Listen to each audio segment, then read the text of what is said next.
Okay, I think I'm gonna paint this scene here, and I'm gonna try and capture some people walking through the garden, and I just like that it's sort of a vista. I'm gonna be using ultramarine blue, burnt sienna, maybe some alizarin. This is cadmium yellow deep, cadmium yellow medium, cadmium lemon, and white. And I've got some liquid as my medium. Paper towels, brush cleaner, a few brushes, mostly a couple of bristles, a couple flats, and a tiny round brush for details. So 8x10 gesso panel. Let's get cracking.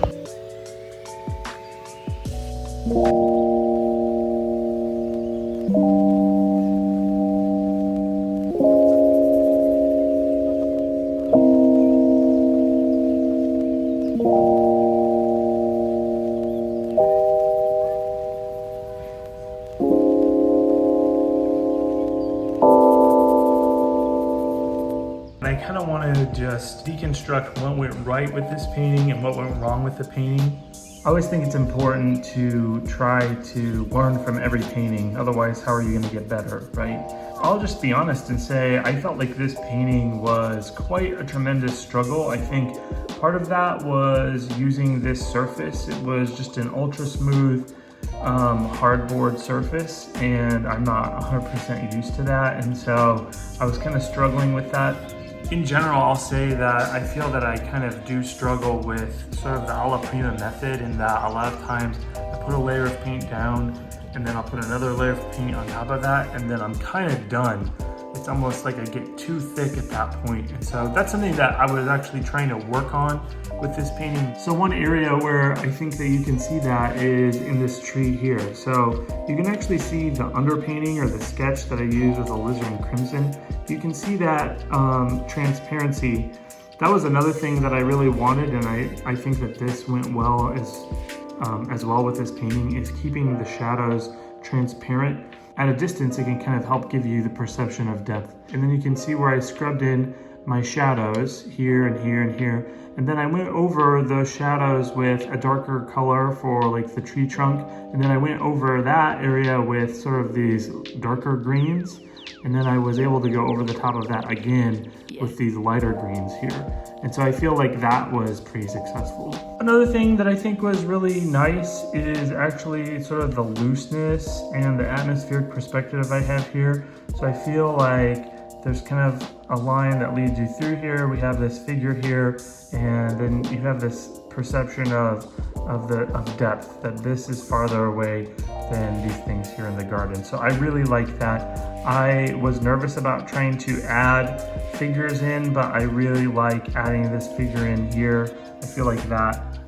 It was simple, but I feel like you can tell what it is. Unfortunately, I also tried to add a figure in right here, and I just don't think that that reads very well. Maybe the scale is off, or I don't know. I was trying to make a woman kind of bending over looking at the roses. And there was a woman while I was painting that was wearing clothes of this color, but that's just, I think adding figures to the painting is something that I need to work more on. So let's move into things that I think I could have done a lot better at. And like I said, I think I got some pretty good darks and textures on this tree. I would have liked to have seen the same level of darks here, and then even an even deeper level of dark in these rose bushes and here. And now this area here, I think this area doesn't read well at all. Basically, it was grass and some shrubberies that didn't really have very many blooms on them. And I didn't want that to be distracting, so I tried to keep it just super loose. But I don't feel that this shadow is necessarily dark enough.